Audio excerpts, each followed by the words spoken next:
ನಮ್ಮ ಜೊತೆ ದೂರವಾಣಿ ಸಂಪರ್ಕದಲ್ಲಿ ಮತ್ತೋರ್ವ ನಟಿ ಹೇಮಾ ಪಂಚಮುಖಿಯವರಿದ್ದಾರೆ. ಮೇಡಮ್ ನಮಸ್ಕಾರ. ನಮಸ್ಕಾರ. ಬಹಳ ದುಃಖದ ಸುದ್ದಿಯೊಂದಿಗೆ ನಿಮ್ಮನ್ನ ಸಂಪರ್ಕ ಮಾಡ್ತಾ ಇದ್ದೀನಿ. ಯಾವ ರೀತಿ ಸ್ಮರಿಸ್ತೀರಿ ಮ್ಯಾಮ್ ಸರೋಜಾದೇವಿಯವರನ್ನ? ನಾನು ಅವ್ರ ದೊಡ್ಡ fan first of all.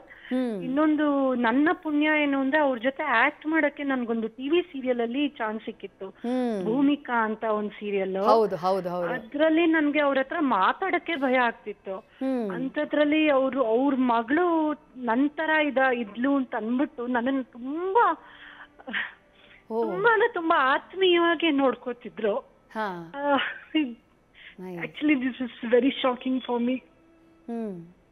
Every day ನನ್ನ ಪಕ್ಕದಲ್ಲಿ ಕೂಡ್ಸ್ಕೊಡೋರು, ನೀ ಎಲ್ಲೂ ಹೋಗ್ಬಾರ್ದು, ನನ್ ಜೊತೆ ಕೂತ್ಕೊಂಡು ಊಟ ಮಾಡ್ಬೇಕು, ನನಗೆ ಕ್ಯಾರಿಯರ್ ತಂದ್ಕೊಡೋರು, ನಾವು ಬಿಡ್ತಿರೋ ಊಟ ತಂದ್ಕೊಡೋರು. ಊಟ ನಾನು ತಗೊಂಡ್ ಹೋಗೋದ್ ಬಿಟ್ಬಿಟ್ಟೆ. ಸರೋಜಾದೇವಿ ಅವ್ರು ಯಾವತ್ ಶೂಟಿಂಗ್ ಬರ್ತಾರೋ ಅವತ್ ನಮ್ಮ ಮನೆಯಿಂದ ನಂಗೆ ಊಟ ಇಲ್ಲ, ಅವ್ರ ಮನೆಯಿಂದಾನೇ ಊಟ.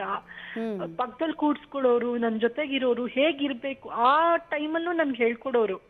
ನೀನು ಇಷ್ಟು ಹಿಂಗಿರ್ಬೇಡ, ಹಂಗಿರು, ಈ ತರ ಆಕ್ಟ್ ಮಾಡು, ಈ ತರ ಆಟಿಟ್ಯೂಡ್ ಬೆಳೆಸ್ಕೊ ನೀನು. ಅಂದ್ರೆ ಎಷ್ಟು ಡೌನ್ ಟು ಅರ್ತ್ ಇರ್ಬೇಕು ಅನ್ನೋದು ಅವ್ರು ಹೇಳ್ಕೊಟ್ರು ನನ್ಗೆ. ಅಂಡ್ ಅಷ್ಟು ಚೆನ್ನಾಗ್ ರೆಡಿ ಆಗೋರು. ಅಂದ್ರೆ ಮನೆಯಿಂದ ರೆಡಿ ಆಗಿ ಬರ್ಬೇಕಾರೆ ಅವ್ರಿಗೆ ಒಂದು ಚೂರು ಟಚ್ ಅಪ್ ಬೇಕಿರ್ಲಿಲ್ಲ. ಶಾರ್ಟ್ ಬಂದಾಗ ಡೈರೆಕ್ಟ್ ಕಾರಿಂದ ಇಳಿದು ಕ್ಯಾಮ್ರಾ ಮುಂದೆ ಬರೋಂಗಿರೋರು. ಅದೆಲ್ಲ ನಾನ್ ನೋಡ್ ಕಲ್ತಿದ್ದು. ಟೈಮ್ ಡಿಸಿಪ್ಲಿನ್, ಮೋರ್ ಓವರ್ ಆ ಪ್ರೀತಿ ವಿಶ್ವಾಸ ತೋರ್ಸೋದಿದೆಯಲ್ಲ, ಅದು ಮೇ ಬಿ ನಂಗೆ ನಿಮ್ಮಿಂದಾನೇ ಇವಾಗ ನಂಗೆ ಇನ್ನೂ ಶಾಕ್, ಆಚೆ ಬರಕ್ ಆಗ್ತಿಲ್ಲ, ನನ್ಗೆ ನ್ಯೂಸ್ ಗೊತ್ತಾಗಿಲ್ಲ. It's very shocking. ನನ್ ಲಾಸ್ಟ್ ಒಂದ್ಸತಿ ಅವ್ರ ಮನೆಗೂ ಹೋಗಿದ್ದೆ, ಪ್ರೋಗ್ರಾಮ್ ಇದೆ ಬನ್ನಿ ಅಂತ ಕರಿಯಕ್ ಹೋಗಿದ್ದೆ. It was really shocking news for me. ನಮ್ಗೆಲ್ಲರಿಗೂ ಅವರ ಆಶೀರ್ವಾದ ಬೇಕು. ನಾವಿನ್ನೂ ಬೆಳಿಬೇಕು. ಅವರಷ್ಟು ಬೆಳೆಯಕ್ ಆಗದೆ ಇದ್ರು ಒಂಚೂರಾದ್ರೂ ಒಂದ್ ಮೆಟ್ಲಾದ್ರೂ ಹತ್ಬೇಕು ಅವ್ರ ತರ. ಬಟ್ ಏನ್ ಮಾಡಕ್ಕಾಗತ್ತೆ, ಜೀವನ ಅಂದ್ರೆ ಇಷ್ಟೇ ಅಲ್ವಾ. ನಮ್ಗೆ ಆಸೆ ಇರತ್ತೆ, ಅತಿ ಆಸೆ ಇರತ್ತೆ, ನಮ್ಗೆ ಇರ್ಬೇಕು ಇಂಥವ್ರು ಅಂತ. ದೇವ್ರು ಒಳ್ಳೆಯವ್ರನ್ನ ಕರೆಸ್ಕೊಂಡ್ಬಿಡ್ತಾನೆ.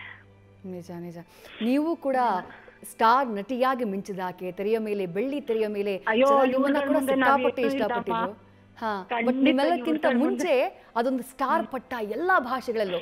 ಹೌದು ಹೌದು. ಯಾವ ರೀತಿ ಅವರ ಸಿನಿಮಾಗಳನ್ನ ಯಾವ ರೀತಿ ನೋಡ್ತೀರಿ? ಅಂದ್ರೆ ನಾನು ಅವ್ರದ್ದು ಇದಿದ್ಯಲ್ಲ, ಫಸ್ಟ್ ಕನ್ನಡ ಸಿನಿಮಾ ಬಂತಲ್ಲ, ಹೆಸರೇ ಬರ್ತಾ ಹೋಗ್ತೀನಿ ನಂಗೆ. ಅವ್ರ ಈ ನ್ಯೂಸ್ ಶಾಕ್ಗೆ ಮಹಾಕವಿ ಕಾಳಿದಾಸ ಆಯ್ತು. ಆದ್ಮೇಲೆ ಇವ್ರದ್ದು ಕಲ್ಯಾಣ್ ಕುಮಾರ್ ಅವ್ರ ಜೊತೆ ಮಾಡಿದ್ರಲ್ಲ, ಅದಂತೂ ಅದ್ಭುತ. ಆಮೇಲೆ ನನ್ಗೆ ಅವ್ರದ್ದು ಬಹಳ ಇಷ್ಟ ಅಂದ್ರೆ ಶ್ರೀನಿವಾಸ್ ಕಲ್ಯಾಣ್, ರಾಜ್ಕುಮಾರ್ ಅವ್ರ ಜೊತೆ ಮಾಡಿದಾರೆ ನೋಡು, ಈ ಸಮಯ, ಆನಂದಮಯ. ನಾನು ಎವ್ರಿ ಡೇ ನೋಡ್ತೀನಿ. ಎವ್ರಿ ಡೇ ಅವ್ರ ಎಕ್ಸ್ಪ್ರೆಷನ್ ಕಲಿತೀವಿ ನಾವು. ಒಂದೊಂದ್ಸತಿ ನೋಡ್ದಾಗ್ಲೂ ಒಂದೊಂದ್ ಎಕ್ಸ್ಪ್ರೆಷನ್ ಕಾಣತ್ ನಂಗೆ.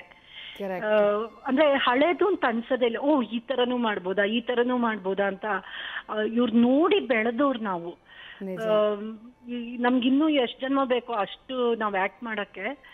ಬಟ್ ಅಂತ ಹೆಸರು ನಮಗ್ ಮಾಡಕ್ ಆಗಲ್ಲ. ಏನೋ ನಂದು ಒಂದೇ ಒಂದ್ ಚಿಕ್ಕ ಪುಣ್ಯ ಅಂದ್ರೆ ಅವ್ರ ಜೊತೆ ನಾನು ಆಕ್ಟ್ ಮಾಡಿರೋದು ಭೂಮಿಕಾ ಅನ್ನೋ ಸೀರಿಯಲ್ ಅಲ್ಲಿ. ಅಷ್ಟಕ್ಕೆ ತೃಪ್ತಿ ಪಡ್ಕೋಬೇಕು ಏನೋ ಈಗ.